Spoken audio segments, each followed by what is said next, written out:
Igbo Unification Movement na njikọ ndị na-asụ bịa Social Cultural Organization na-emerube emume ọgbakọ Igbo zara Igbo ọrụ na ndịda nke isiokwu ya bụ Igbo bụ ofu n'ezie. Atụmatụ a bụ maka ịkwalite ịdị n'otu ndị Igbo, iwulite mpakọ omenala ma wusie ụkpụrụ obodo ike na ịkụnye mkpụrụ ọma n'ime ụmụ anyị na-eto eto. Ihe mmemme a ga-amalite n'ụbọchị Fraịde bụ abalị 29 ruo ụbọchị Satọde bụ abalị 30 nke ọnwa Ọgọst afọ 2025 ma ọ kụọ elekere 10 nke ụtụtụ kpọmkwem.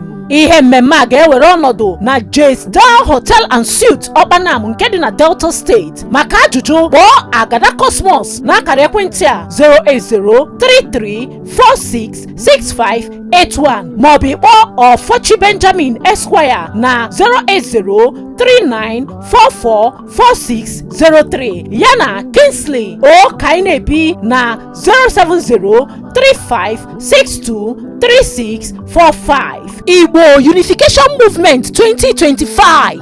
Ekwekwana ka akọrọ gị n'akụkọ.